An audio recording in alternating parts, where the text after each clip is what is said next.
Live.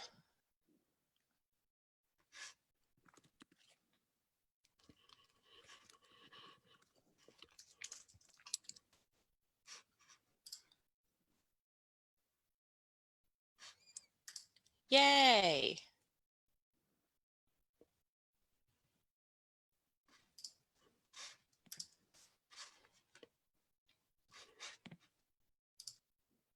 Okay. I'm gonna try to tag you.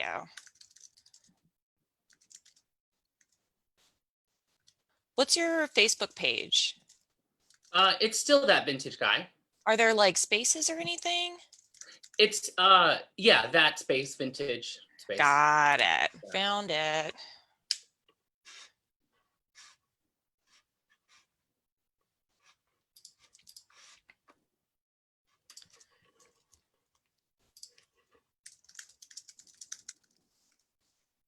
Okie dokie. Just gonna post in a couple of places Cool.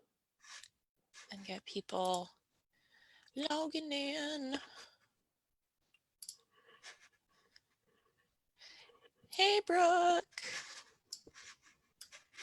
And I'm gonna keep an eye out on like the comments. So if we've got questions and stuff coming in, I'll let you know. Cool.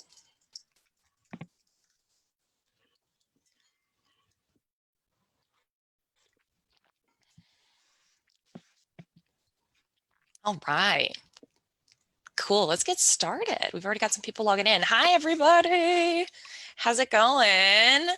Hope you're all doing well. Staying safe. It's gross outside here in Atlanta. I don't know where everyone is, but it is gross outside. So I'm glad to be inside. Doing something I've been looking forward to for a very long time. I'm Sara. I'm the director at the Atlanta School of Photography, and I will be your moderator here with one of, if not my very best friend in the entire world, Nick Battaglia, who is the owner of That Vintage Guy, a vintage online retail store. And we're going to be going over garment photography today.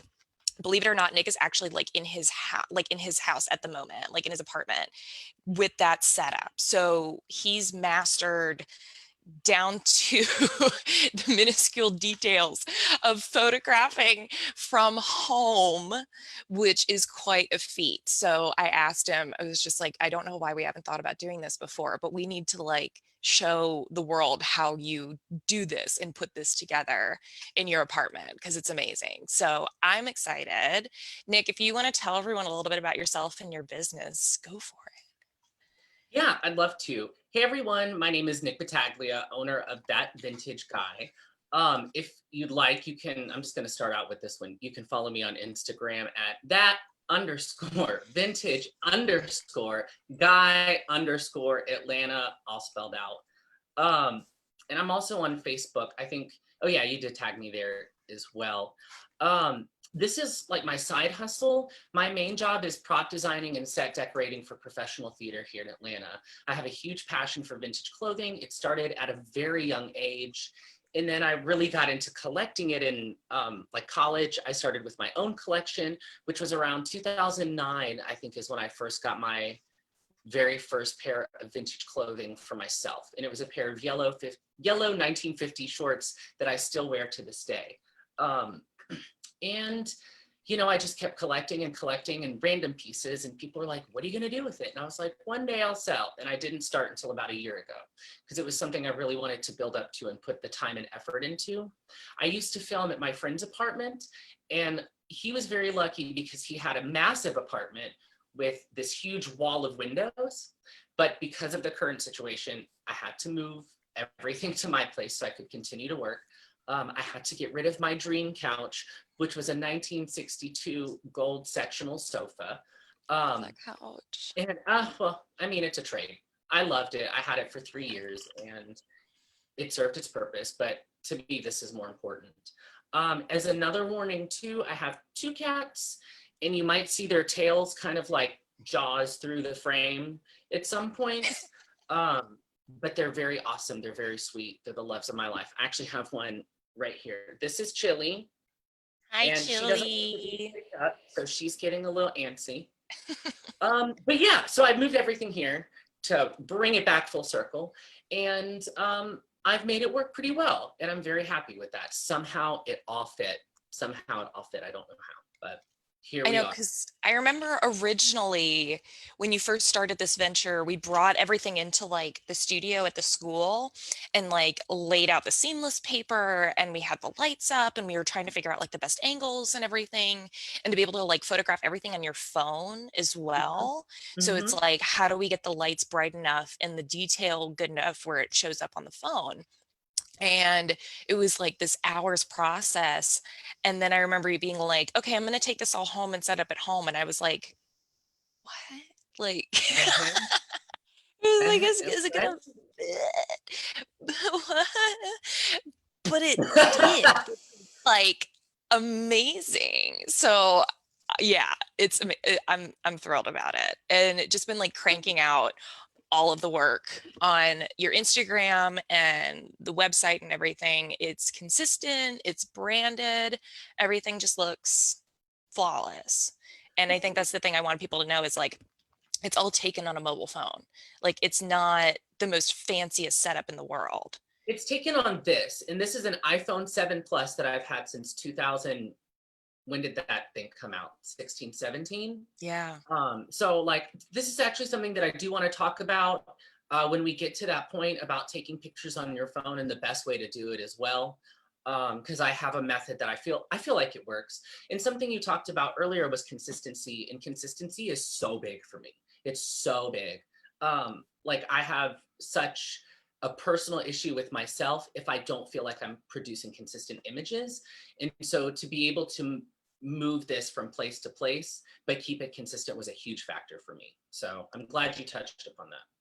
Yeah, it's like you can't tell of like where it's photographed, but I think the big thing of like Mhm. seeing it from the outside of when you're scrolling through Instagram, and I was talking about this at our workshop yesterday, is like just having it where any product photography that you're doing, if you're scrolling through, you don't even have to look at like the name of the person that is posting it. You can just know automatically like that's your stuff, like that's that Mhm. vintage guy, like that's the branding and how it looks and how everything's staged and set up. So immediately people are going to get on and go, okay, I recognize that. And it builds Mhm.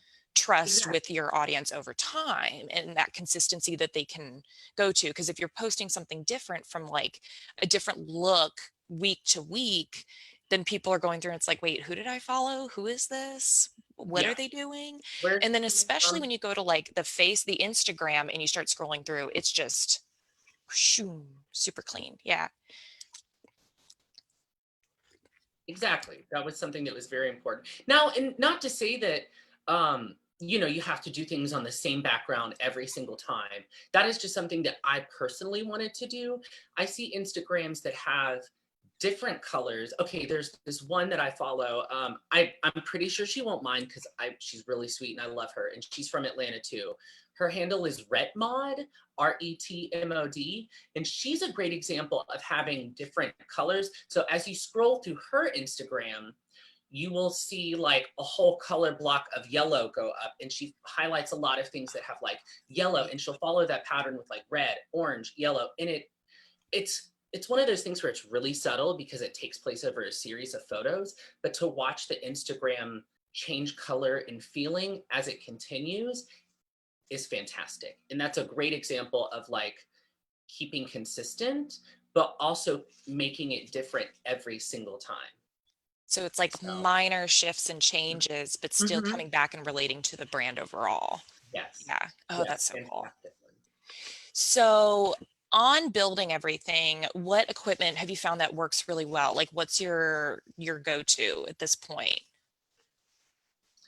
in Are you terms of like looking lighting for? and all that? Yeah. So, I can't. Okay, so I know the names of this. You're gonna have to help me with the names. So, backstory. Sarah and I have been talking about this for about a year and a half to 2 years before I even started it. So this is something that goes way back, and I asked her for help because obviously, and she sent me a list. She was like, "Here, I'll take. I know what you need to get. Just get this." And she sent me 3 LED lights that are like the boxes. It's really hard for me to show them to you now because I am Oh. sitting in my studio. So like you can see, I'm just gonna like give you a really embarrassing apartment tour. Is that's my dining room table and I have stuff underneath it. You're on a dining room chair right now. And then that's my front door and like Amazon boxes of backdrops. Here's the backdrop. And then we go over to my other corner where it's the clothing rack and records. And behind this drop right now is a window, a record player, and 2 chairs. Like I'm on top of everything. But I actually think you may be able to see them okay. Okay, yeah. So right up here, we have this LED light and it can change between white and yellow. And for this, I always keep it on white, just, as white can be. So it really makes everything pop. And then right here is this called a box light, Sarah? A softbox, yeah. A softbox. Okay, so the same friend, his name is Matthew Conway, his apartment, he had 2 of these himself. So I ended up using these. When I shot with Sara at ASoP, you didn't have soft boxes, you had something else. You may have had more LED lights. We had like LED panels, and I've got them. Hold on one second. Yeah, I'm just going to continue for just a second until you come back. So initially I had 3 lights. My 3 box light, or not box lights, my 3, are they panel lights you said? Yeah, they're like the LED panels, and they come in like a nice little carrying case. And they just open up. So mine don't have the barn doors. I don't know if that's what y'all call them. We call them barn doors in theater. Okay. Barn doors, same mine thing. Don't yep. have the barn. Yeah, same exact thing. Mine don't have the barn doors, which is fine.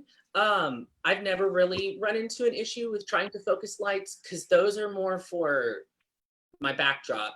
And then I found that the soft boxes are better in front. Now, for a very, very, very long time, I did it in reverse where the panels were facing the clothing and the soft boxes were lighting up the background. But to be quite honest, the LED panels just like overpower it so much and it would cast a lot of shadows. And it worked a lot better when I had that apartment with all the windows coming in from the side, especially for black clothing. That's why I have this black dress up here today.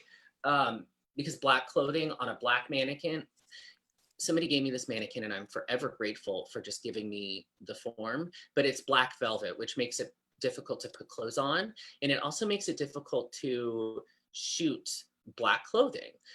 So to find the balance between that is really, it's so fun.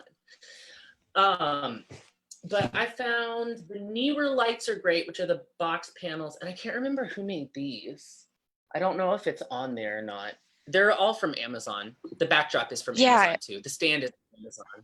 That's been like the weirdest phase that we've been in with like affordable photography stuff right now is people keep asking what brand. And I'm just like, I don't know. It's on Amazon. It had like a 4.5-star review. So I just bought that. The look, the generic name and the price, and we're like, that's it. If I had all the money in the world, I'd go and buy like pro LEDs and Ellen Chromes and like have the whole like thousands of dollars set up. That would be amazing.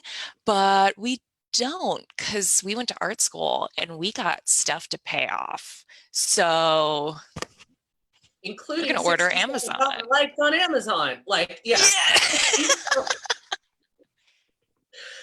It's not anything too crazy. It's really not.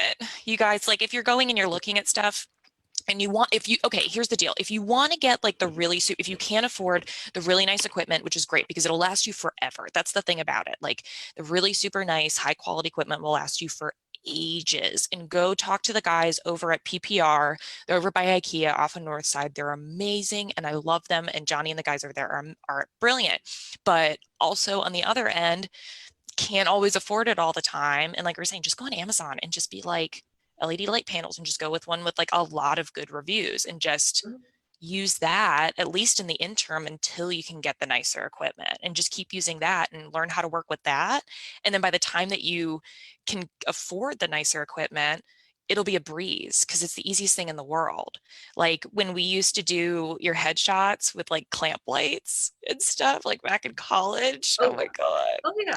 You make it work. You make it work. Yeah. And let me tell you, like the the LED panels came with diffusers, but I can't find one. And so, but you know what I do have? I have paper towels. And so that's something that I learned a long time ago. You can always substitute things. I'll show it to you. My tripod that I use, it's a selfie stick attached to a lighting tripod with blue artist tape because that's all I have. Yes. Parchment paper. Oh yeah, That's our wax diffuser. paper. That's it. Parchment or wax paper for a diffuser. Tape it on it. It's the easiest thing in the world. And it does the same thing. No one will ever know the difference. This is an extra lighting tripod that I had. Well, Sarah had me get like this thing where you could attach a light. It's like a, what is that called, Sarah? Where you Oh, like the attach it overhead here. bar kind of thing. I don't even know what it's really called. Yeah, but it just goes like overhead. Yeah. So this came with the overhead bar, and I ended up not using it. Like in my first run of shooting clothes, I used it, but I didn't end up using it again. And I got the selfie stick so I could attach it to the overhead bar so I could take pictures of it laying like so much, so much. Sometimes simpler is just way much better, y'all. But so yeah, over a year and a half ago, I used this very same artist tape, which is still holding. So that is a credit to artist tape. And then, yeah, just put the phone in there. You plug this in and I can, where is it? Squeeze the button and I don't have to touch the phone and make it jiggle. You know, it's in the same position every single time. It works pretty well. It works really well, actually. I think that was one of like the biggest things that we found out because with like a DSLR, you can control the shutter speed and everything and have it be fast enough. But with the phone, you can't really control the shutter speed unless you're getting in and like to a special app, and then it's just kind of like a little bit too much where it's like holding that phone stable where it doesn't have the opportunity to like like if you go to take a picture, because that's just, we were running into that, I remember, where it was like getting blurry and we couldn't quite figure out why it wasn't getting the detail, and it's just because it went like upon pressing a button it was moving. So having that little itty bitty clicker to take the picture to not press the button on the phone, that was huge. That was a game Or changer. even Something that simple. oh, I'm sorry, I didn't mean to interrupt. No, go But for it. even trying to like, hold on, where's my phone? To like focus and trying to get it to focus on the piece would shift the dress. And then you inadvertently like, you know, you tap it and then you move a little bit. It's just human nature. It's just trying to correct that little bit of human error that we have. Yeah, for sure. So the other questions that I had is like, what did you find? You're talking about a little bit in terms of like where the lights are set up. So you've got like the LED panels that are affecting and landing on the background to make that white background like white. And then you've got the soft boxes that are on your garment to light the garment. So any other things that you found like worked or didn't work? I think when you try and like the lay flat first, and it was like, no, get a mannequin, that's going to make it better kind of thing. Like, were there any other ones where it's like, this really works, or this totally was a complete total disaster? You know what? So this is something I change lights all the time. And it's just the fact, it's just the game you play, I feel like. Every piece of clothing is different. So it's gonna affect everything different from, okay, so let me see how I'm trying to say this. Nothing is gonna stop your light. Your light will continue as far as it shines. So I dislike shadows on the back, which sometimes it happens and sometimes it's inevitable. And there are times when I'm like, you know, I've been shooting for 8 hours. We're going to deal with the shadow tonight. You know, we'll try and get it out in post, but otherwise it's going to be there. I have found that putting your light straight on is not always the best thing. I rarely like that. I prefer to have mine come from the side, like the diagonals. So right now I have my light set up on either corner of the bottom of the seamless. And it will change, like that'll change depending on what it is. Sometimes I have to move them farther in. Sometimes excuse me, sometimes I have to move them farther out. And earlier I was talking about how Matthew had that wall of windows, which I do not have the luxury of having, but I do have the luxury of having 3 LED panels. So I put one on one side, just going like perpendicular to the garment, and it doesn't cast a shadow really anywhere else, but it really helps mimic that situation. So I find that it helps show contrast between the black mannequin and the black dress. So I usually always have that one on. Rarely will I turn that one off or move it. Sometimes I'll move it higher and point it down, which can cast more of a dramatic look. And I've kind of learned to embrace some shadows when it comes to some really unique items. It kind of makes them look like they're in a window and not just floating, which both are fun, but it's Yeah, so really it's how you like feel. having almost more light on one side to sort of accentuate the garment where it doesn't look like it's in this like white void necessarily. Mhm. It's still got some dynamicism and depth to it that you can get into. Depth is such a good word for that. Thank you. Of course. So also your garments. So when you go to position them, is there any kind of thing that you have to do to get it to not lay completely flat? Do you like I remember before when we were working it was like trying to like stuff it with like foam and things Yeah. like that? So I don't really stuff them with foam anymore because I've learned um, that. So when I first, funny story, when I first started, I would be like, I don't like this color on this tan mannequin. So I would put a dress that was way too big on a different, like on the black mannequin, and it, like I'd have to stuff it. It just always came across as looking very weird. So now I'm like, it doesn't matter, just put it on there. But this one obviously has a crinoline. Um, so that's to make it look bigger. Well, to actually poof out and be bigger. It was designed to have a crinoline underneath it. I'm trying to And think of are what you else. able to reuse that crinoline for different pieces? Mhm. Yeah, Yeah. it comes right off. It's there. Oh, speaking of Amazon, it was like 2 for $20. So this one had two. They're doubled. I double a lot because I like the drama.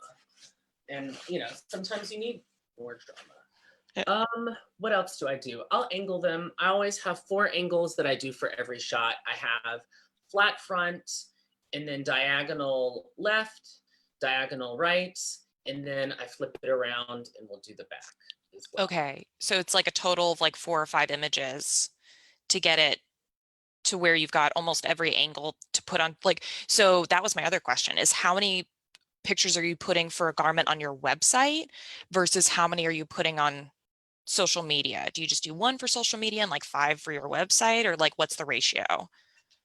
I will always have, I think it's at least 7 images. So I have the 4 that's like front, left, right, back. Always, always, always. There's one exception to that, and I'll get into that later.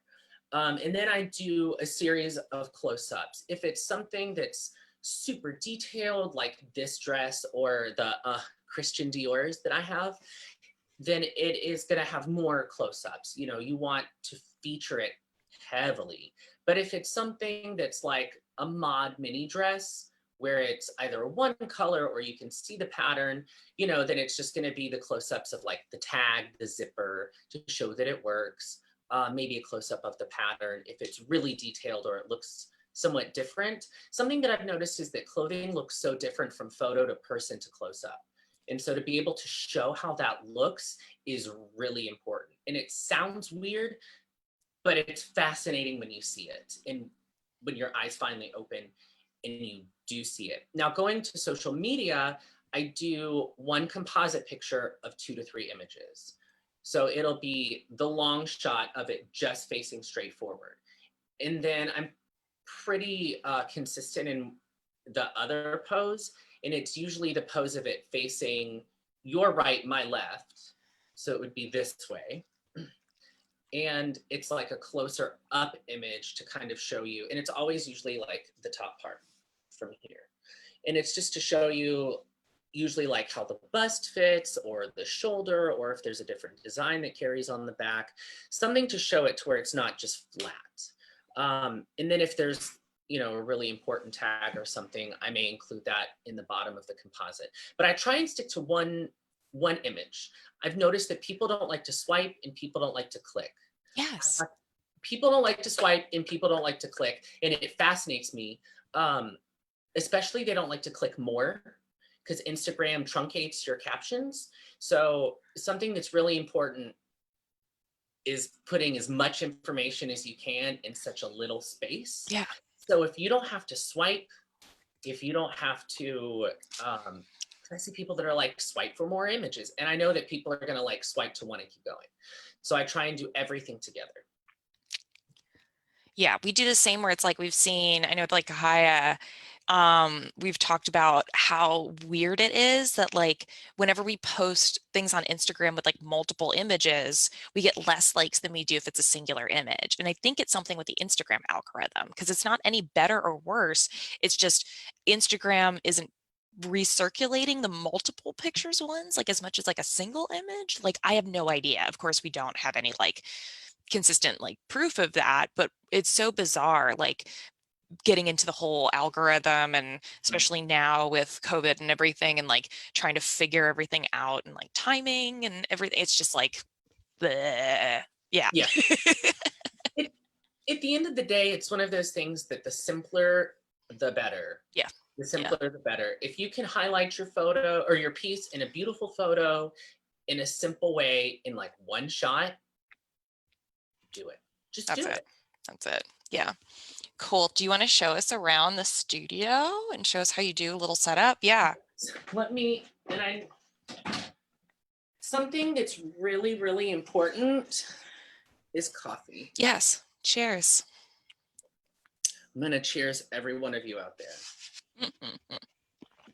Okay. Let me move this back a little bit. So yeah, that seamless is like all the way touching the ceiling. Yes, yes. And this is something, let me see if I can get in better light. This is something that I'd like to talk about while I'm here, is that prepping everything is so important. Cat hair. Right? So when I first started, I would be like, oh, that's high enough. Oh, that's pulled out enough. And then all of a sudden you realize in your images that when you're cropping them down to size, you have the bar roll in your photo, and then you have the bottom of the seamless. So pull it out farther than you need, push it up higher than you need. You'll thank me later. So I'm going to see if I can sneak through and go from this angle. Okay, this is pretty good, it looks like. Oh, yeah. So I have my light surrounding my piece, literally in a circle. Right behind me is focusing on the back wall. This middle one here is pointed straight at the dress. Same with the two angled soft boxes. And then over there in the back is the, if I can point to it, is the other one. So when you boop, boop, boop. So that's what you get. And it's a little difficult to see it through this camera because I can't sit here and focus it on the dress specifically. But if you were to see it through what I edit later, it would make complete sense. I wish there was somewhere I could just like send it through here because it actually is pretty good lighting. I'm trying to think. So that's basically my studio in a very small nutshell. What else? Do you want to like have it where you set up your laptop and then pull out another garment and kind of dress it on the mannequin and everything? Let's do that. I have everything basically pre-dressed. So let's see. You can talk about like that process and everything in terms of like pre-dressing and getting everything prepped and all that good stuff. Yeah, totally. Okay, so I'm really glad you touched upon that. So something that is very important with doing, oh, you can't see anything. I'm literally thinking y'all can see everything. All you can see is... we were going to put a giant hat on it or something. I wish. So like, this is another really easy fix. My cats have decided to chew it, which has been real fun. But I don't like seeing this base. So this is something really easy to just... Oh, nice. And even though it's a different color, it fits, like it blends in pretty well when you just put the little Band-Aid tool. I don't even know what that's called. Healing brush, Band-Aid tool. Healing Yeah, brush. same thing. Yeah. That goes around it. And I put this on top of all of my pieces just to be on the safe side, because there's nothing more fun than going after you've been shooting for 8 hours and you're editing that night and being like, gotta retake this one. Yay. And when you do shoot pieces like this, it's so important to have a steamer on hand. Oh yeah. This way. Because like this is a taffeta dress, and I don't know if y'all have seen Young Frankenstein, but Madeline Kahn famously said, taffeta, it wrinkles so easily. And if that is not the truth, every little wrinkle that is on a garment will show up if you don't steam it or iron it. She's a little high. And it'll be easier to just steam it then than to torture yourself in editing, going through and trying to take them out. I can't even edit. Like the program that I do use to edit does not have a great, it's just the healing brush. What do you use? Yeah. I use the iPhoto. Is that what it is? It's oh yeah, my Mac. Yeah, I just use iPhoto. It was free, it was easy, and it's perfect for what I do. Awesome. I'm going to see. Hold on, there's a little bit of a lag. So yeah, same. Don't worry. I'm going more on the audio than the, yeah, don't worry about it. So this one looks pretty good actually from here with that. Like I can see my shadow and I'm standing, let's see. So this one might take a while or a little bit longer. I would move the light to the side in this situation. Ooh, yeah. And try and closer and try and balance it out with this one. And then I would just sneak my shot between the two soft boxes and go from there. But luckily this one did not have to be steamed. Something else to do on the front end, especially if you're a cat owner like myself, is to have the tape roller or even like packaging tape. I find that packaging tape and just going down the dress like this works so much better than the lint rollers that you see. Yeah, I've like wrapped it around my hand multiple times and just like blotted. Oh, been there. Yeah. Many times. Oh, Allison was asking, hi Allison, do you approach photographing accessories in a different way? How do you decide on how to style them? Oh, great question. Hi, lovely. Good to hear from you. So I haven't really jumped into accessories. I have purses that I really want to do. And I've done hats. Hats are an accessory. And I approached it from a very similar way, but I did have to make a lot of adjustments at the same time.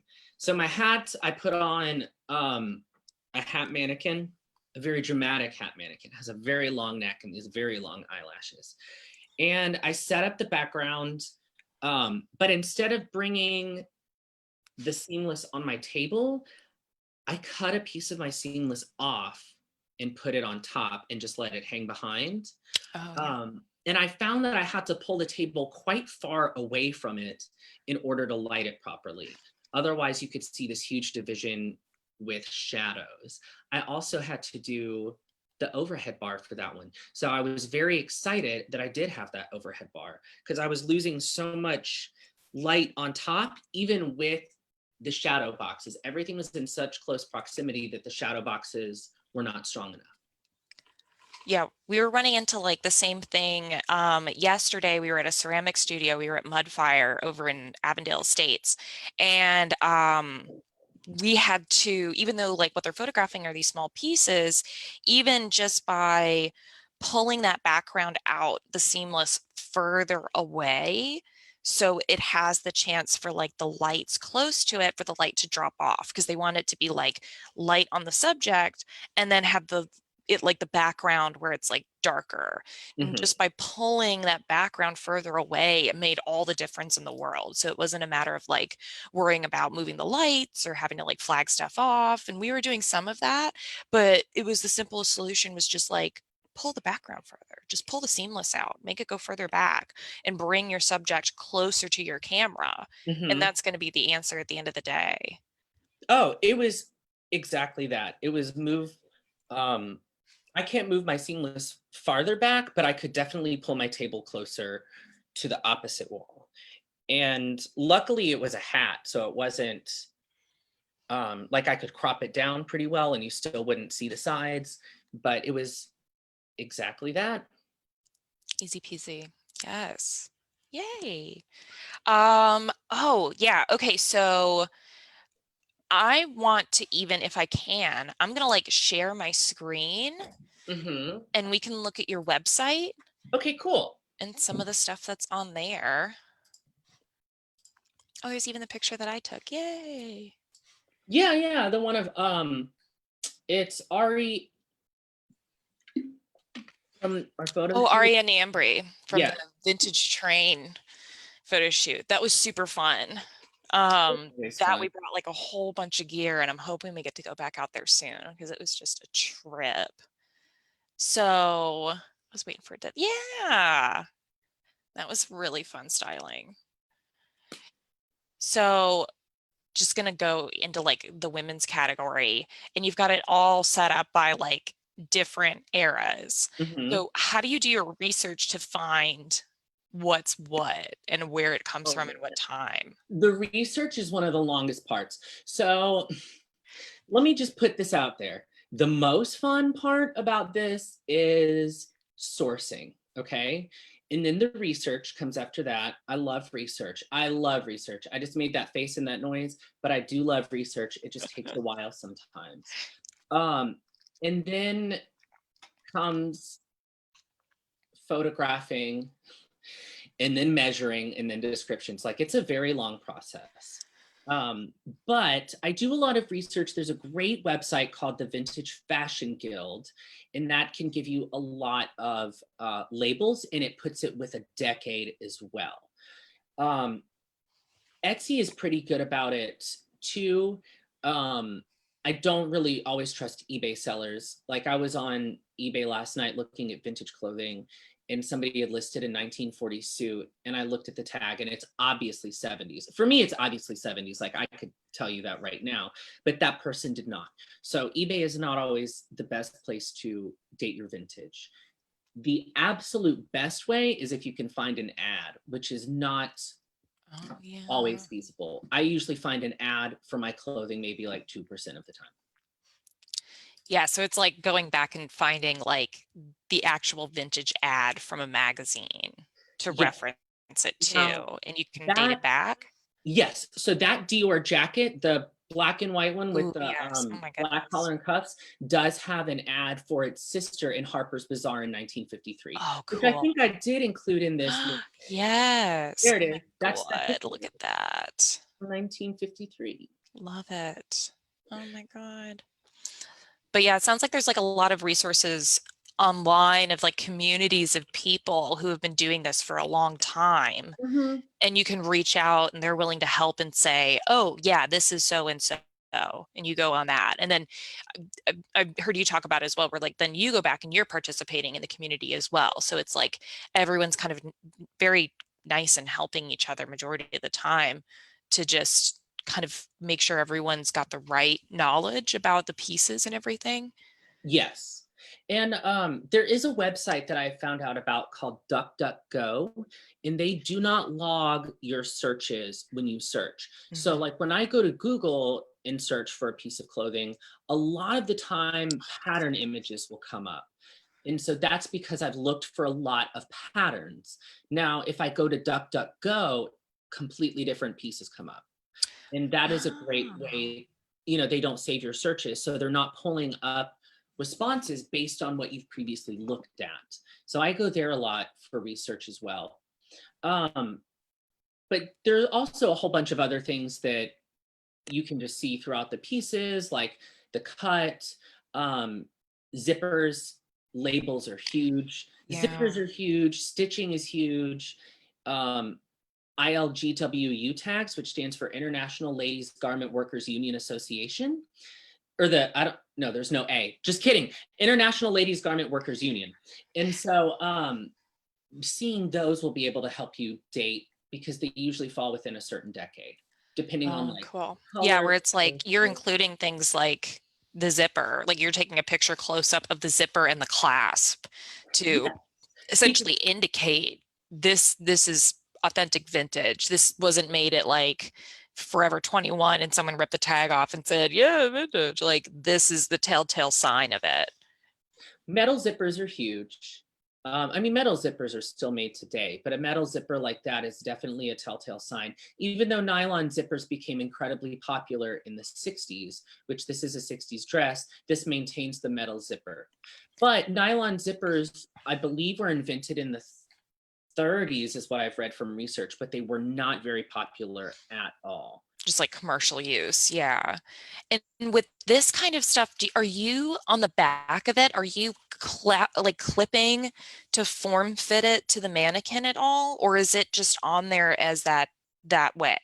That one is on there that way. I Wow. try my hardest not to do that because I feel like it doesn't, I don't feel like that's incredibly honest. Hmm.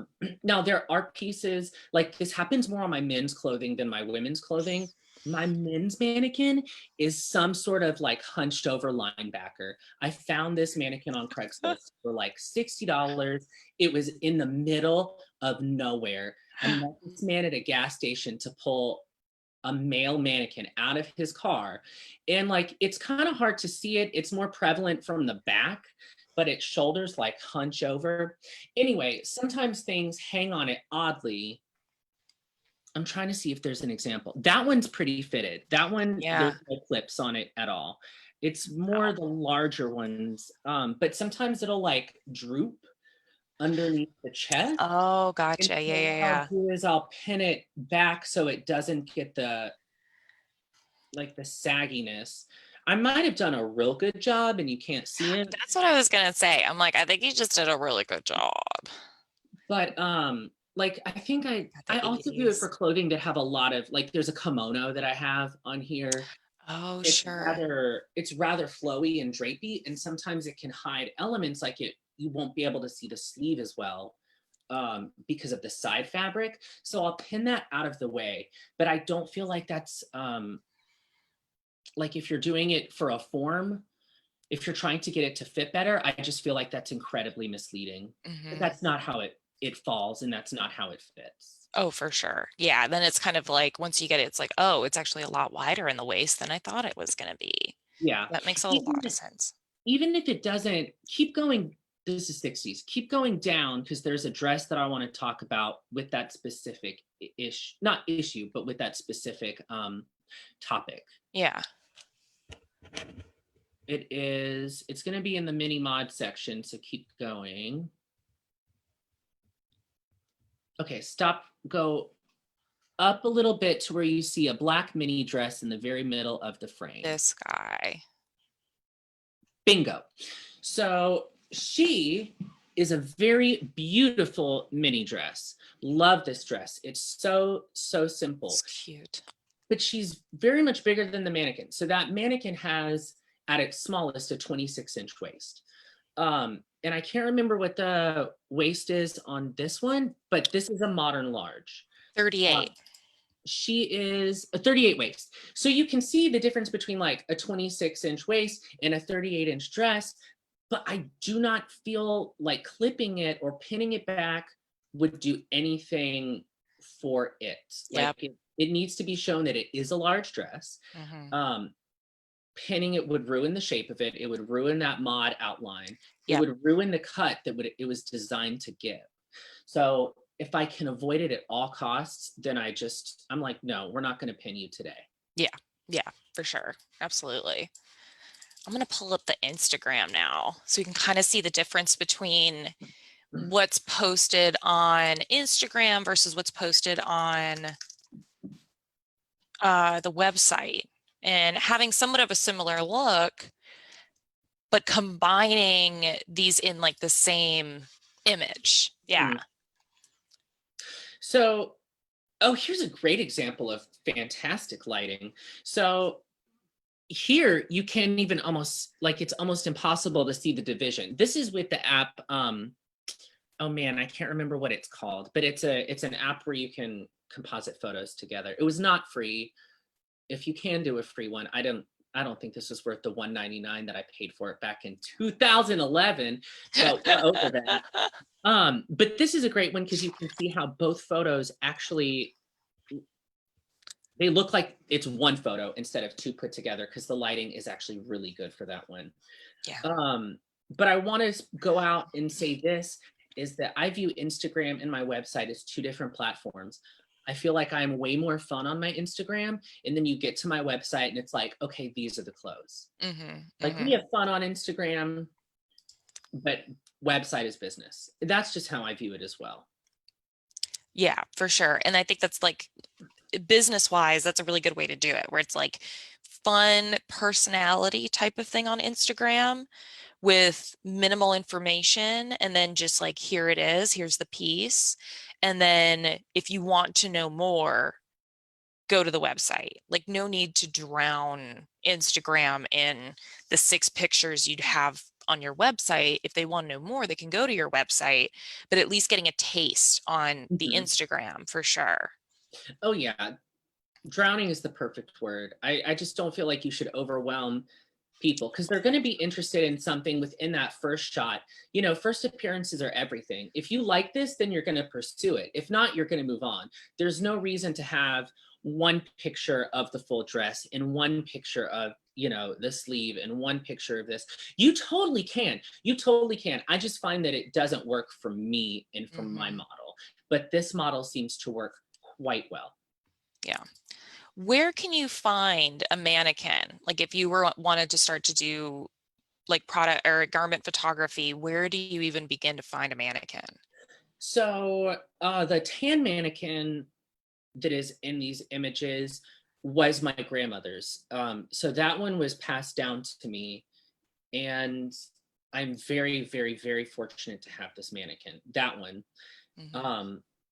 it was hers. I remember she had it growing up. I think I did some research, and I think these date back to like the late 50s, early 60s, around that. And I mean, that just gives it the overall aesthetic.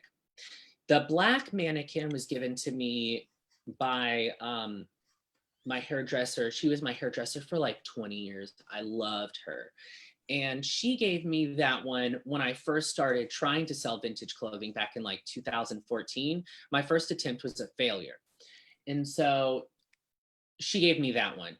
And then the third I found on Craigslist. I would suggest Craigslist or Facebook Marketplace to start that. I would love to have other mannequins where they have like the arms and you can see how pieces fall on somebody's arms. But those are an investment. And going back into what we were talking about with the lights, you kind of, if I had the thousands of dollars, then yes, why not? But we're working with what we have. And there is no shame in that. And you just do the best you absolutely can. And I'm pretty happy with the results on them, to be quite honest. I don't have much to complain about, to be, pretty frank. Having a velvet mannequin makes it difficult to put clothes on and off. Oh, there's the dress that I had on earlier with the 2 hats. Oh yeah. And that's a great example of showing the difference between black colors with lighting. That's one of my favorite photos. It turned out so well. Yeah, that's fantastic. And it's good with the mannequins because it's like you're not looking at the mannequin, you're looking at the dress. Like, and that's, I think, the goal of it. So you don't want to get one that's like too crazy or too out there or anything like that. It's like you just go with the standard couple of mannequins that you can put things on and then have that just to simply highlight the piece. Love these hats. Yeah. And that was the day that I did the hats, and we talked about that. That's actually I had to like blur out the division line, the dividing line between my table paper and the endless paper, but they came out pretty well. I've never shot hats or close-ups like that before, so I was very pleased. It took a while of playing. You're gonna have to play a while, just to like put it out there. Whenever you're doing product photography, play until you get it right, because you don't want to have to go back and do it later. As much work as you can do on the front end to make your work successful, it's really going to pay off later.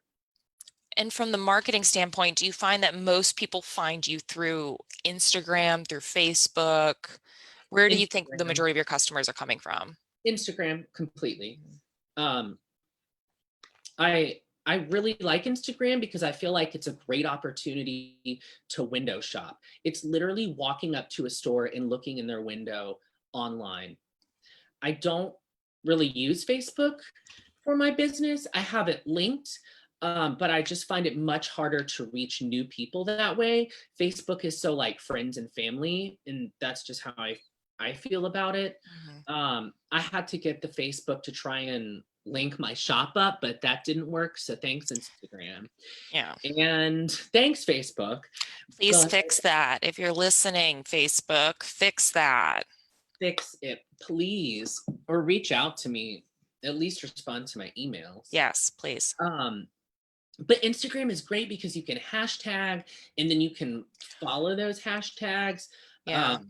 You can follow so much, and the promotions go really well too. I don't really do promotions that often because they don't always yield results back.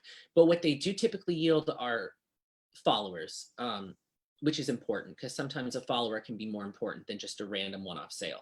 Mm-hmm. Yeah, that's kind of what we found is like putting things, yeah, with those different hashtags of people. You could have someone following retro clothing, but they wouldn't be following vintage fashion or vice versa. So sometimes like thinking of those broader hashtags that could fit with different demographics of people, we have to Mhm. think about those constantly because it's like, okay, yeah, we could say Atlanta, but now that we're starting to do things online, maybe we're missing like a more national or international crowd. So how do you start to like piece those together and take those on? I think we're still learning. We're still like people think that like there's a certain like magic to it and it's like, oh yeah, totally, this is it. And it's like, no, there's not.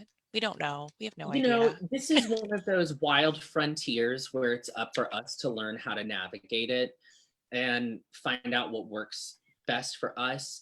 I've heard that algorithms for Instagram business profiles are different for the algorithms on personal profiles. So Yeah. I've actually heard of businesses taking away that business title on their Instagram and just switching back to personal because it allows them more freedom within hashtags. So I've heard a rumor that if more than one hashtag appears in more than one consecutive photo, Instagram will block it. I don't know if that's true or not. I haven't really. I'm gonna get better lighting here. I realize like I'm half in dark. What are you And I'm not entirely sure how true that is, but we'll see. Yeah, It's up for us to navigate. I know. And sometimes it can feel like it's really overwhelming. So just to like remind everyone out there, none of us have any idea what we're doing. Oh no, absolutely not. Absolutely not. And I learn something new about this job every day, every week. New realizations about how to approach things. So, you know, you learn it till you make it. And that's the thing. You start by faking it, and you learn it, and then you make it. So, Yeah. it's my process. I know. I teach a lot of my students that where I'm just like, just keep faking it and pretending like you know what you're doing. And eventually the amount of things that you don't know what you're doing will just get smaller. It'll never go away. There's still always going to be stuff that you're going to be like, I still have no idea what this is. But it'll get, the gap of it will get smaller of things that you do and don't know the more that you do it. But there's still always going to be stuff where it's just like, I don't know what we're doing. I don't know what this is. Let's just throw it at the wall and see what happens, maybe. Yeah. And I mean, I don't know. Everything to me is an experiment. You always just test something and then you workshop it and you see if it works. And if it works, it works. And you remember how you did it. And then if it doesn't work, you just go back and fix it, which is the nice thing. Yay. Anything else that you want to throw in or mention that we didn't get to? I'm trying to think. My big thing was about steamers. Y'all, I see a lot of people trying to start their vintage businesses. And like, let me just put this out there. I'm in my first and a half year, if that makes any sense. Yeah. You know, this is not my main job. This is my side hustle here. I absolutely love what I do.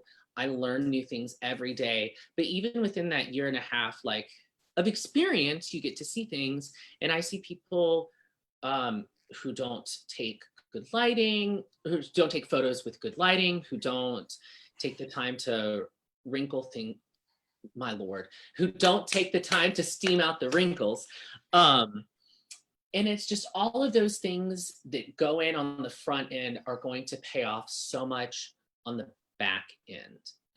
Oh. And something I do want to mention that is so important to me is to, and this is going to sound like I'm preaching here, but just to always be nice.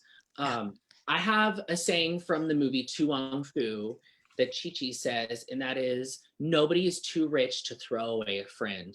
And I have found that in this business of collecting clothes and getting clothes from random places, if you're nice to people, people will be like, oh, hey, I know somebody who's donating a bunch, and I was wondering if you wanted first pick. I cannot tell you how many times that happens.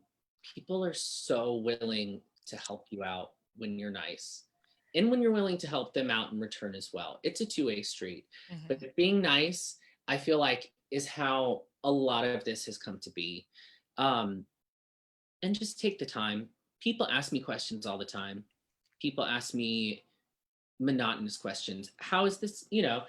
But if you take the time to answer them and to answer them back in a nice way, like they're genuinely interested and they're genuinely interested in your product. So just taking that whole nice umbrella with you will pay off so much in the long run. Yeah, like I can't count how many times, maybe even like once a month, we'll be texting each other and just going, see, being nice gets you far. It Like does. doing something kind will always be better. And that I think is like one of the biggest takeaways for just life in general, but like business for sure. Mhm. Yeah, it's more like a life in general thing, but especially if you're looking to getting into vintage clothing, be nice. You're going Be to be nice. shocked where vintage comes up. Vintage comes up in the most random places. I know. So And that's the most fun part about it. Yeah. Well, cool. Oh, this was so much fun. I want to do I this for the rest of the know. day.